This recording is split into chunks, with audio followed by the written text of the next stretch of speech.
this. You're standing in a tiny concrete floor dining room in Staunton, Virginia. The chairs don't match, the space isn't polished, and the menu changes almost daily depending on what the farmers bring you that morning. On paper, it does not look like the blueprint for national recognition. But for Chef Ian Boden, the shack wasn't about polish, it was about possibility. It was where he merged his Jewish heritage with the foodways of Appalachia, where he learned to make simplicity his ally, and where the national food world took notice. Esquire magazine, as you'll hear, was there on day 3. Twice a James Beard semifinalist, Ian proved that a small town restaurant could punch way above its weight if you strip away the noise and focus on what matters. Fast forward to 2024, Ian and his wife Leslie have expanded their vision with Maud and the Bear, which just last week was placed in the top 50 by the New York Times of the best restaurants in the country. It's a tasting menu restaurant paired with a boutique inn just blocks from the original shack. Together, they're showing how you can build a destination restaurant and an authentic hospitality business without losing sight of your roots. For anyone dreaming of opening their own place, Ian's story is a roadmap in disguise about starting small, investing wisely, building smartly, and staying true to a vision, even when the odds seem completely stacked against you.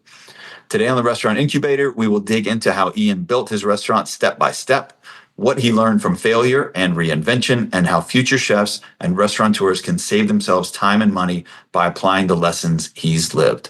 This is the Restaurant Incubator. My name is Brandon Sharp. I'm the host here. As an executive chef, I earned 7 Michelin stars. Now, as a chef and owner, I have 3 restaurants here in Chapel Hill, North Carolina. I'm sitting in Bluebird. We also have Hawthorne and Wood and Proximo Spanish Tapas restaurant downtown. If you need a little help with the business planning and budgeting side of your business, click the link in the show notes. Ian Boden, welcome to the Restaurant Incubator. My name is Ian Boden. I'm the chef owner of Maud and the Bear in Stanton, Virginia, as well as the Shack in Stanton, Virginia. So we at the Restaurant Incubator are catching you at an unbelievably fortuitous time. I want to hear about how you found out you were one of the best 50 restaurants in the country from the New York Times, who you told first, and how you told the staff. And congratulations, that's incredible. Yeah, thank you. We got a kind of not a serendipitous. We got a weird phone call from the Washington Post. New York Times.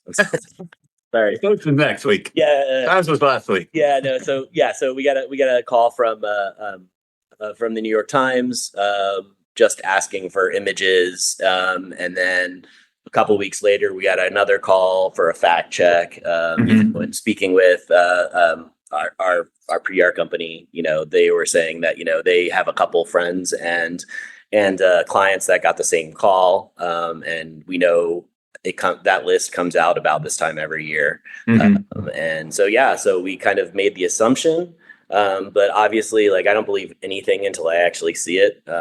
The product of being in this business for too damn long. Everybody promises and everybody says this is happening, that's happening. And until it's in front of me, I just don't buy it. It all kind of happened. I got a text message at 9:30 at night the night before, unfortunately, telling us, forwarding us a copy of the post. It's weird. It's unfortunate because it was a long week, and of course, I didn't sleep because I started thinking about all the things that I need to get in line, that I need to take care of. How are we going to staff it? How are we going to get through all of this? Anybody in the industry can tell you that all of these things are a blessing and a curse. There's a lot of change that happens, fortunately and unfortunately. The conversation I've been having with my staff every day is guest expectation.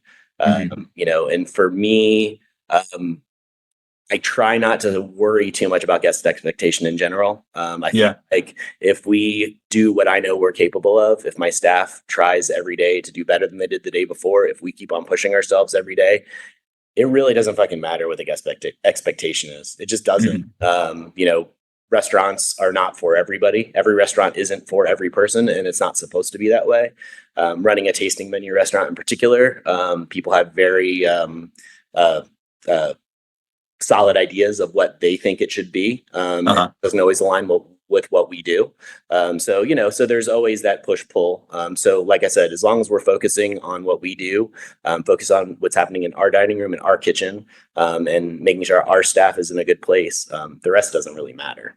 Yeah.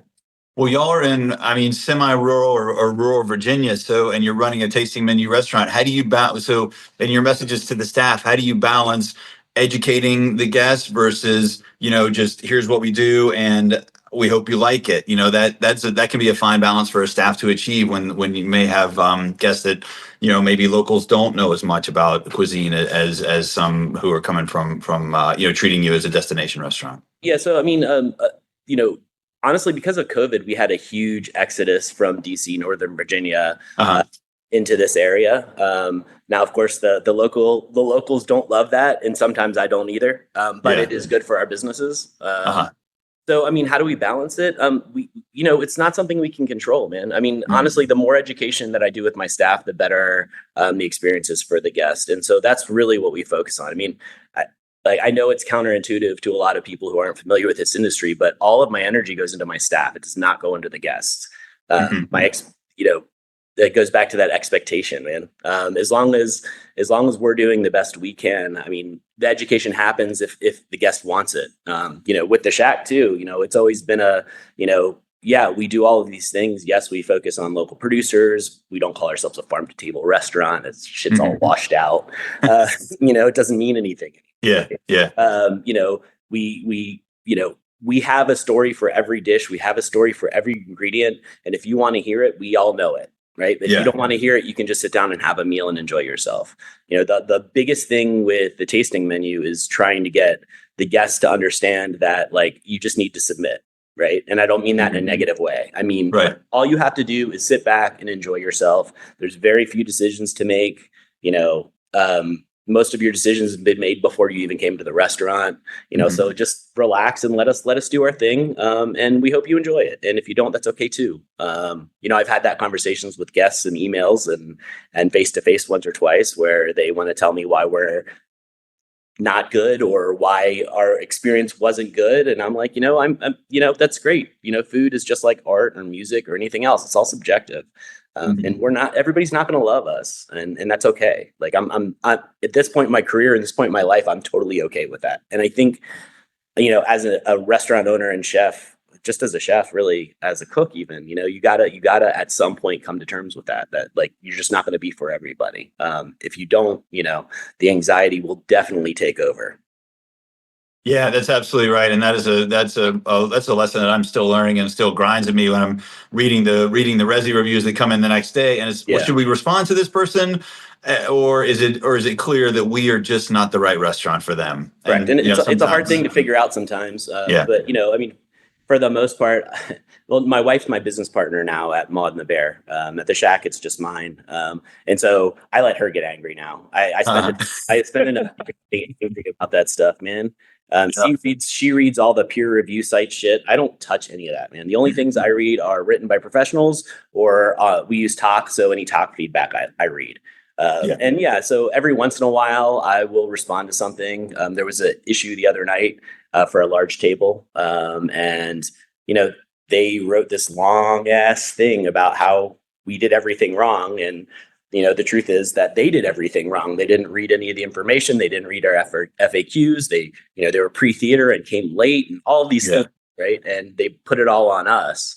And so I had this whole email written out, and this is what I do now. I write out the email, it like 3 or 4 times. I read it to other people, and then 99% of the time I hit delete, because that is just going to turn into an interaction that is going to leave me more angry and give them more ammunition to blow us up on whatever peer site. Honestly, so this shirt is from one of those experiences. There was a table at the Shack a bunch of years ago. They were very rude. They made my waitress bawl. She ran out of the restaurant crying. She made sexual remarks to a young front of the house member. So I basically had them leave. I comped their bill and told them to get out. And then they sent an email saying how horrible we all were and how nasty everything was. And so I had this exchange with her, and this is one of the things she said, which is basically, fortunately, you and your restaurant and your staff are inconsequential to me. So I had all these shirts printed up for the entire staff all of my staff that were working with us at the time have a copy of it. It was a way for me to take like this shitty experience that everyone was very upset about, right? And turn it into something comical. So now when anybody sees one of these shirts and they know what it's about, they're like, they're stoked, right? On the back, it says 00, right? So, anytime we can do something like that to turn something that's just a shitty experience into something that can be like a fond memory, so to speak, we did. Love it. I love it. Well, kind of along those lines, you once described the Shack as a middle finger to the food industry. So what did you mean by that? But I think more importantly for our listeners, what did you want to strip away from the traditional restaurant, either experience or setting or whatever, and deliver just the essentials that you thought were important? Well, so I had my first restaurant, the Stanton Grocery, and I was way too young, way too arrogant, and way too inexperienced to do what I did. And it lasted for 5 years, and it was a great experience. It was the best learning experience I've ever had, for sure. Yeah. And from there, I went and worked for some other people. And after you work for yourself, it's really hard to be beholden to somebody else. And I tried. And it was back to the same old, shenanigans, man. All these promises not kept. All of this. We're going to do this for you. We're going to do this for you. And none of it happened. And I got angry, man. I got angry. And so, when the Shack space came up, I had done some pop-ups there after I closed my first restaurant, when a friend ran it. And it's this shitty little red brick building in a parking lot. Nothing to speak of, but it was a restaurant and I had a hood system. Yeah. Still had all my stuff from my first place. So I just me and my wife and some family members and a couple friends, gutted the front of the house and put it back together, and then just dragged all my shit out of storage and put it in the restaurant. And we opened the Shack for $20,000 12 years ago. Jeez. Wow. So, what do I mean by it's my middle finger to the industry? I just didn't want to deal with any bullshit anymore. I wanted to be somewhere where I could touch everything, where, the overhead was so low. Like, literally, man, I needed 12 people a day to pay my bills. Yeah. Wow. That was nothing. I put nothing into it. So, it was a way for me to kind of, looking back now, it's more of a way for me to reconnect with myself. And honestly, the Shack is really where I established my voice as a chef. It's where I've made my mark. It's, the Shack is everything for me, really. But yeah, the other side of that is, of course, our third day in business, Josh Rozersky, rest in peace, from Esquire, came in and wrote a huge article about us. And so we became a product of our own success, right? I had to like 3, 4, 5 months in, all this press started happening. 9 months in, I was like, shit, this is a real restaurant. I need to backtrack. And then I was too swamped to, so 2 years down the line, we're rebuilding all of our systems to make sure that we can operate and stay sustainable. And then, of course, now we're busy and, I can't touch everything. I can't do everything anymore. And so it turns back into the restaurant business, which is fine, right. But it wasn't the intention. Yeah. But the decor, it's a shitty red brick building. There's nothing to look at inside. It's, 4 brick walls. It's 420 square feet. It's tiny. It's tiny. But it's been a beast, man. It's been a beast. Yeah. It's gotten me where I am 100% as far as my life goes, as far as my career goes. I mean, it's been everything. And it's even cooler because it was an homage to my wife and her family. It was a great way for me to connect with them. So. Fantastic. Well, menu flexibility seems central to your cooking philosophy, adapting to local availability, changing daily. So how do you build your menu planning process so that it's adaptive and dynamic without being chaotic to the cooks or sous chefs or the supply chain? So, we're at Mod, we're super collaborative. And we are at the Shack too. It's not a one person operation at all. So basically what happens is on Sundays, while we're cleaning up from the week after brunch is over and the staff's starting to do deep clean, we literally shoot the shit and start talking about what's coming in, the ideas we all have. And we kind of hash out a rough copy of the menu. Monday, Tuesday, all of our farmers send us our emails. We get all of our updates. And we start to hammer down the menu a little bit tighter. Then it goes out to all the staff, front and back of the house, and our wine director, so we can start doing pairings. Wednesday is our prep day. We all sit down for a good hour and a half, finish hashing out the menu, write our prep lists, and then start executing. And then Thursday's back to service. And it's just a cycle. Cool. One of the advantages to the way we work is that we literally can adapt to any situation, anytime. Minus crazy dietary restrictions, we can do, whatever we need to do. One of the reasons the producers always loved working with us, especially at the Shack, is because we were so small that, like, if they had 2 pounds of something, I'd take it and put it on the menu. Yeah. With mod, it's a little different because the numbers are, while the numbers are about the same, with the extended tasting menus, we need more of the same stuff. So it gets a little bit more challenging. And some of our local producers can keep up, some of them can't, but we use everything we can. Mhm. One thing that I found especially when I was in California, I was able to cook a lot more like the way that you're describing. And talking to a chef friend who is in Charleston, he has a similar concept to a restaurant that is, I think it's 4 or 5 nights tasting menu only. And I want to ask you the same question that I asked him, because one of the cool things that I thought that I realized after years of cooking this way is that my kitchens, and I think kitchens like this, develop their own sort of develop their own mother sauces, if you will. So yes, you have seasonal changing ingredients, but you always have a salsa verde or this or that you fall back on. Have y'all developed sort of a coterie of those things? So we do and we don't, man. I really push, especially my CDC and my cooks, man. I'm really trying to push them to be creative. And so part of that is pushing them outside of their comfort zone as much as possible. So I take every opportunity I can to bring in ingredients that they're not familiar with, so they can play, push themselves. So yeah, I mean, of course, there's a handful of things that we lean on from time to time, but I really try to avoid it. And that was that was a conscious decision coming from the Shack to here. Is like, the Shack has a great Rolodex of dishes. I've seen every single menu I've ever written since my first chef's job. And we've got a huge catalog. But my rule was we can use it as inspiration, but we cannot duplicate. Period. So we've sometimes it's challenging. But I think it's made us a better restaurant. Also, as the older you get, the more you mature as a chef, the less you feel you have to do 2 ingredients on the plate. So that's another big conscious thing for us. Like, all of our proteins are, generally speaking, 1 garnish, 1 sauce, and 1 piece of protein roasted properly. You know what I mean? And that's it. And honestly, after extended tasting menu, you don't really want more flavors. You don't really want more fireworks. You want something that kind of regrounds you. And so that's what we use that course for. But yeah, we really push to try to not repeat. That's impressive, because I would be so tempted if I had a dish that I thought was 9.5 or 9.75 out of 10 to do it again the next summer. I'm like, I can't improve on this peach dish that I did this summer. But you don't let yourself do that, huh? Like I said, we'll use it for inspiration, but we're not going to duplicate it. I mean, we could take an element from it, but we try very hard not to do that. Yeah. I love it. Well, so going from the Shack to opening Maud and the Bear, which is a restaurant plus an inn, I mean, that must have been a big leap. So as you went into that, going from the Shack to, restaurant plus lodging, what were some like known unknowns? Like, we don't know these things about it. And how do you okay. Everything. And honestly, because of this article, I mean, we're having to reassess how we do everything. It's fucking hard, man.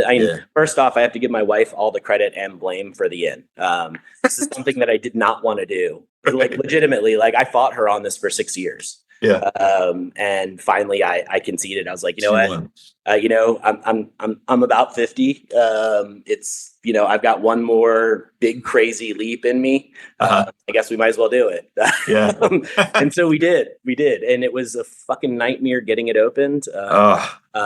Between rezoning and dealing with neighbors who weren't excited about it, to the people that sold us the property that wouldn't let us do any due diligence. It was like, you're taking it or you're not taking it. This is pre-zoning. Like, we went in. Anybody listening that's looking to open a restaurant, do not do it the way we did this place. It is not smart. It is dangerous. There was a point where my wife was going to check into the mental institution that's around the corner. I hadn't slept for a week and a half. Like, don't do what I did. Don't do it. If anything, use it as a cautionary tale. Although, things have worked out, but it wasn't the right way to do it. So, everything was unknown, man. worked in a hotel, involved with in-stays before, or with guest stays before. The only thing I knew we could supply is a beautiful space and warm hospitality. Beyond that, I had no fucking idea. And we've hammered it out and figured it out.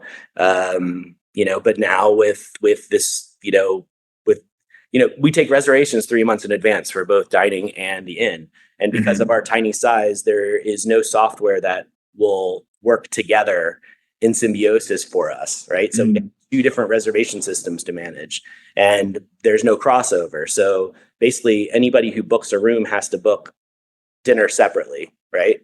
Wow. And what's happening now is dinner's booking out, and now the inns book out afterwards. So we have inn guests that can't get dinner reservations. Yeah. We're 24 seats. So it's not like I can hold back, a table, Yeah. or we have 3 suites. So I can't hold back 3 tables every night. It would kill us.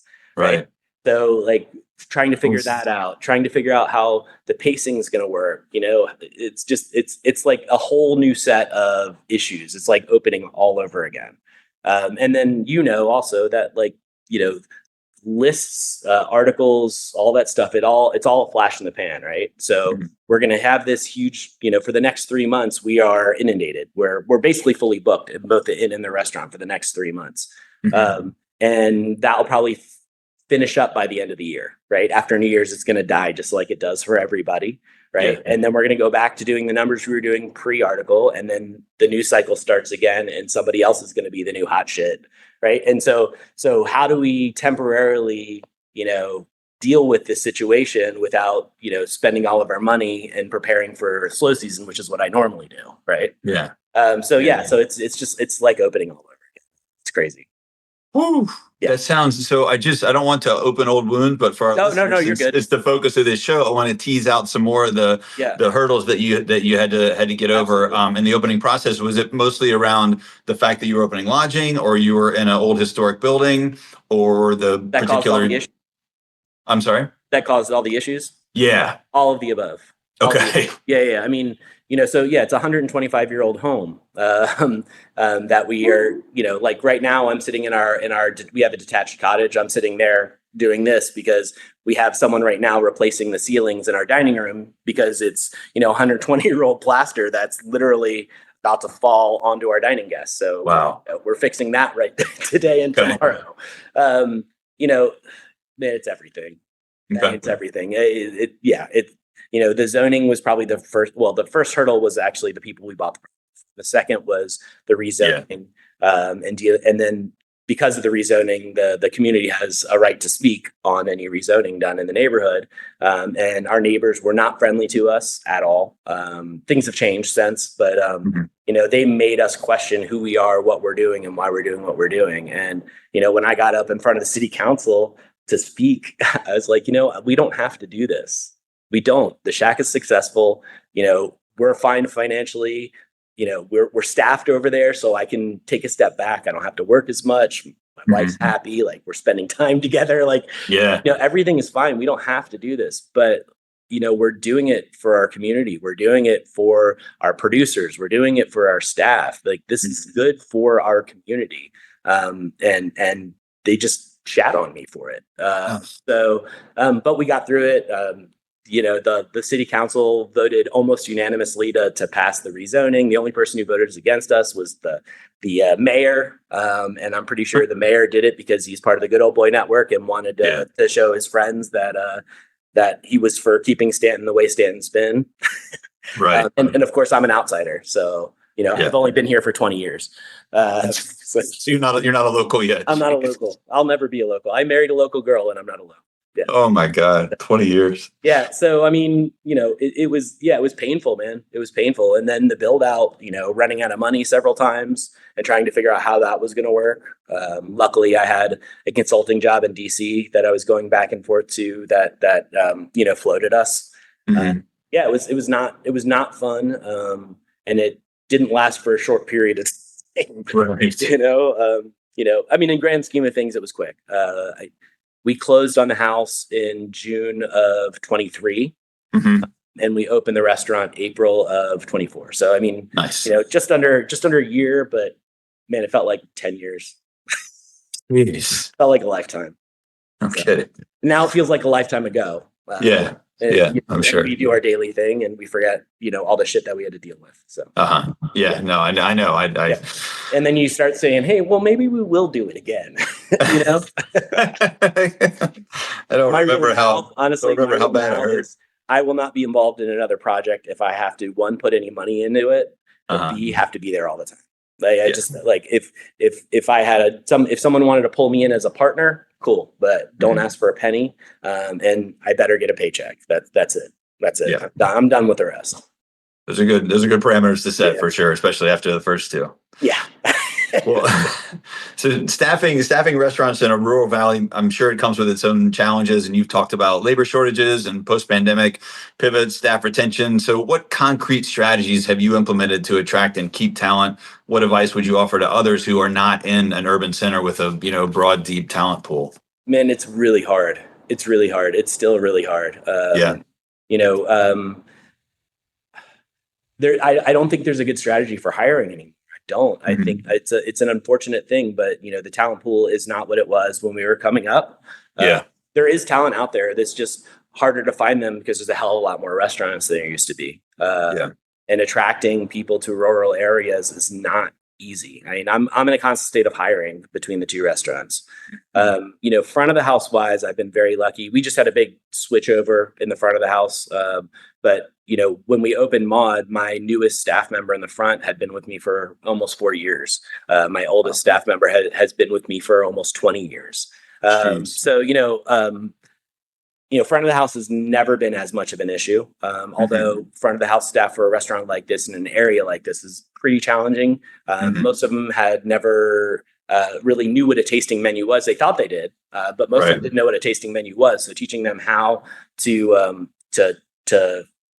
approach tables in the manner expected is a challenge, man. And find the orders of service and all that stuff. It's very challenging. Kitchen is almost impossible. When I get somebody that cares and wants to be here, I do everything I can to keep them. I feel like our work schedule, while is challenging, we're only open 3.5 days a week. So I think the quality of life and the cost of living in the area is such that with the right person in the right age group, it can be a great place. If someone wants to put down roots and they're in their late 20s, early 30s, like this is the perfect place. It's still fairly affordable. If you're into outdoor shit, like you got everything, and we're 2 hours away from DC. We're an hour and a half away from Richmond. There's stuff around us. But we try to pay what we would pay if we were open 6 days a week and everyone was working 6 days a week. We do healthcare stipends because we're too small of a group to have health insurance. Plus, most of my staff is under the age of 30 and can get better health coverage on the open market than I can get for them. So we just do stipends for management staff. It's whatever we can do. I do the best for them I can. I make accommodations for them. We do what we can. If the staff isn't happy, the restaurant's not going to be good and the guests aren't going to be happy. So we try to keep them as happy as we can without holding ourselves hostage. Well, when you think about, you said you're always hiring. I believe me, I know the feeling. And so when you think about the common traits, or if there's a common trait to someone who is successful, specifically amongst your kitchen staff, how do you isolate those qualities or try and tease them out during the interview process so that that you're getting the right person? I hate to say it, man, but you don't know until you have them in your business. I mean, I can see somebody in a kitchen and say, okay, yeah, they can cook and their attitude's okay. Right. And I usually know within the first 10 minutes of them being in the kitchen, whether or not. Right. But I mean, to know if they're the right person, you don't know. And because they're such a rarity, if they come in and they can handle themselves in the kitchen slightly, you hire them and hope that you can coax it out of them. It's really a crapshoot. It's really a crapshoot. And this is a conversation, as with lots of people of our age about the younger generations, and the conclusion I've come to is not that they're lazy, it's that they're smart. Hmm. They approach things in a different way than we did. They know there's a better way to be than we did, right? And their access to information is insane. So like the work ethic is different, not worse, not better. It's different because they have access to information. Like talking to my cooks the other day, a couple of weeks ago, I guess, I was like, if you wanted to learn how to do something, you had to read a book and you had to go to the library or the bookstore to find that book or you had to find somebody who's willing to teach you. You couldn't fucking turn on your computer and look on YouTube and say, oh, that's how you do that. It didn't work that way. And they can't get their heads around it because they never had to. The internet's been prevalent in their life since birth, Yeah. So I think it just changes things. So yeah, whenever we find that person, we do everything we can. Yeah. And also managing the person instead of the system, whereas it used to be you manage the system, not the person, right? So finding what makes that person tick. Most of this generation is not money driven, which is very weird to me. They're experience driven. And so, figuring out what makes them tick to get them to stay, because giving them more money is very rarely the answer, Yeah. Yeah. And it's certainly never a long-term answer. It might keep them for another 90 days or 6 months, but it's not the long-term answer. Well, and that's the problem, man. They can stay with you for fucking 4 months and walk down the street and get another job getting paid more, know? And they're okay with that. And people don't look at resumes like they used to, like I still try to do reference checks, but I don't always, because like sometimes it just doesn't matter. Like if I can get 4 months out of them, then cool, which sucks because, it takes them 3 months to get comfortable standing in your kitchen, right? It takes another 3 to 6 months for them to understand what the restaurant is, what it's doing, and to get their palate to start to adjust. So they don't really start learning and really don't start contributing to the team until they've been there for 9 months to a year, right? And then they want to fucking leave. Like after I've invested all this energy, time, and money, it's horrible. But I mean, it's where we are. It's where we are, and there's no talking them out of it or convincing them otherwise, because the phones aren't going away, and you can turn on YouTube and learn to cook Marco Pierre White's fondant potatoes. You don't have to go work for them anymore. So right. Yeah. Well, and then you go stage at a Michelin restaurant, and then you've got 15 investors that say you're the best thing in the world, and they want you to open a restaurant with them, right? And then people wonder why the failure rate is worse now than it's ever been. It's a lot of things, but I think that's a huge fucking part of it. Yeah, that's really true. Well, is there when you think about reconcepting or changing a concept or changing a menu, you mentioned it's Staunton Grocery, right? Where you said I mean, 5 years is not a flash in the pan, and you said that was a huge learning experience for you. So changes that you've made along the way, whether it's from traditional menu to tasting menu, or opening for this service, or closing on this day, is that based on financial feedback? Is it based on guest feedback? Is it based on quality of life for you, or is it just based on you're going with your gut and what you think is right for the business? I mean, I think it's a combination of things. I mean, the Stand Grocery failed for many reasons, but the first one was because I had no idea how to handle finances. It's not something that you're taught, in a restaurant setting. And I was, young and arrogant and didn't listen to anybody until it was too late. So that's a big chunk of it. Another big chunk of it is how I talked to and treated staff. Just to be blunt, like I came from French kitchens where I got my ass kicked and yelled at and hit and all of those things, since I'm 13 years old, right? And so I didn't know any better or how to do anything different. I didn't know how to get people motivated without yelling and screaming and causing a commotion. So when I finally realized, just to backtrack for a second, it's fucked up that I was like that too, because I took a couple of years off of cooking when I was living in New York for those exact same reasons. I was working for a great chef. I have so much respect for him. He's a chef's chef, man. He's a badass, but he worked with a broken back for a year. And he was miserable and he took it out on everybody all the time. Right. Yeah. And I stopped cooking because I decided that I did not want to be that person. Right. And so I did. I took a couple of years off. I ran a bar. I did some real estate. I, fucked around, and then, I missed the kitchen. So I went back. But I went back and did the same shit that I said wasn't going to do. So, it takes maturity and time to realize that. Right. So it took me a while to realize that if I treat my staff well, they're going to produce something good, right? I decided that, when I yell and scream and cause a fit, or have a tantrum, the only person who it really affects is me. It affects my health. It affects my mental state. It affects everything. And then it makes them shut off. And they don't want to be around, and any lessons that I have to give, they're not going to hear. And so I think it took me realizing that, the food and the guest is not the first priority. My staff is my first priority. Making sure that they're taken care of, making sure that they have what they need. It's important. It's important. One of the things I always talk about is, the food being secondary and everything else is a conversation, right? So it starts as a conversation between me and my staff, a conversation with me and my producers, and then it's a conversation with the guests last, right? Mm-hmm. Guests are last. I know they think they're first, but they're not.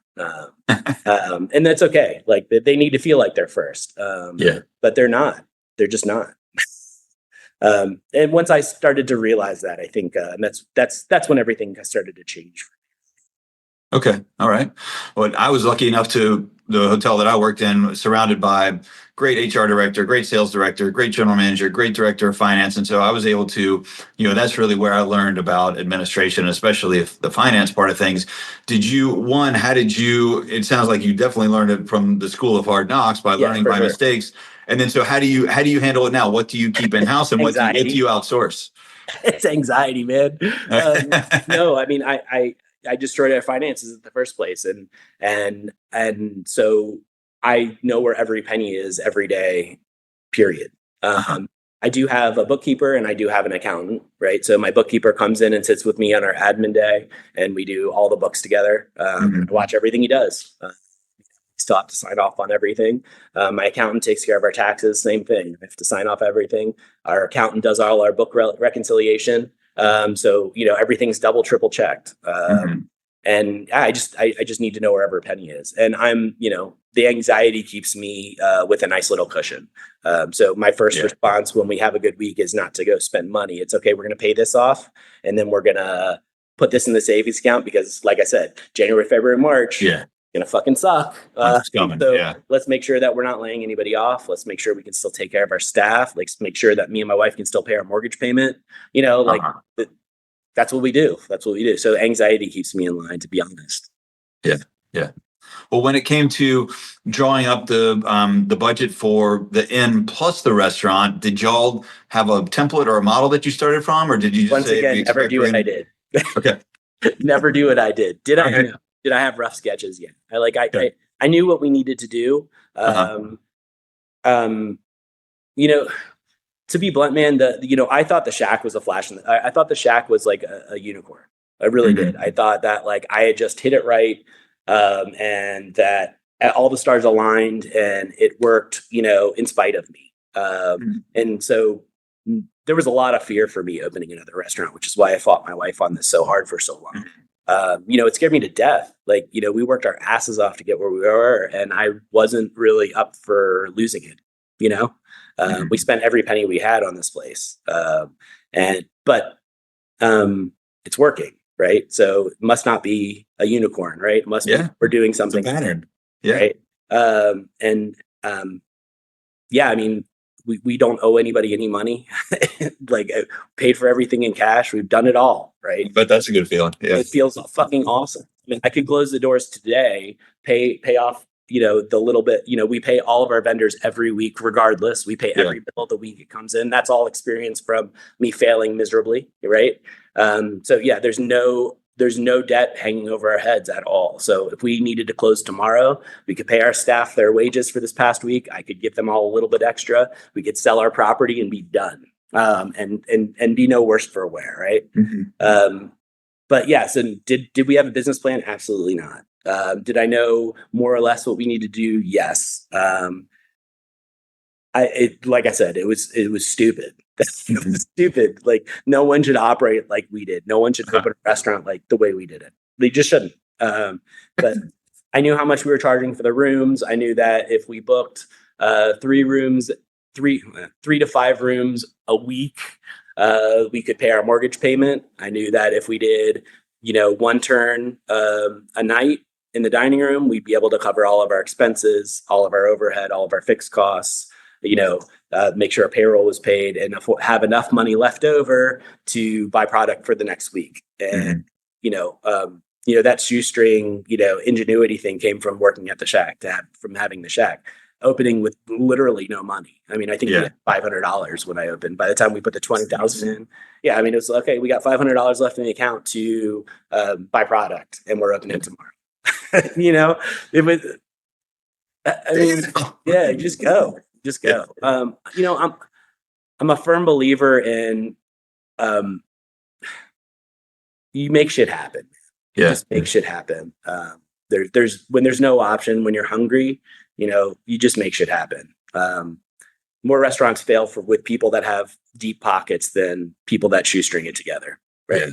Because they have that false safety net. And, when you have investors, at some point, they're going to pull the plug, right? Yeah. So you better fucking figure it out quick. When you're hungry, you're hungry. The other big lesson that I learned is really starting small and growing into it. It doesn't appear that way, but we really did that with Mod as well. We've done that here as well. You start with what you have to get the doors open. And then after the doors are open and you see that everything's viable, then you kind of grow into your space. And so that's really what we're doing. You kind of covered this already, but I do want to ask, what are 3 foundations? So for somebody who wants to open a small restaurant, I love what you said about start small, get viable, scale up. Yeah. Before they do that, before they start on a shoestring or they're bootstrapping it themselves, what are 3 foundational things that you think they should do? Finding a space, concept, proof of concept, any of those things? Those are all hard things for me. I feel like I trust my gut. I think that's the most important ththing, really. You should trust your gut. As far as space itself goes, spend as little as possible to start. Build out.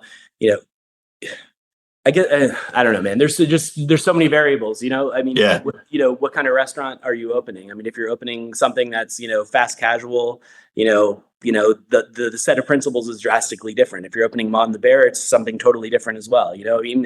There's so much wiggle room in there. So nailing 3 in particular is difficult. But what I'll say is, spending as little as possible, understanding the finances. I think understanding the finances is probably the biggest thing. And then doing as much as you can yourself. It kind of bonds you to the space. One of the things I tell my staff all the time is while we all work together and me and my wife own the businesses, I don't see them as our restaurants. I see them as their own entity, and we are there feeding that entity just like everybody else. A good restaurant, in my opinion, kind of takes a life of its own on.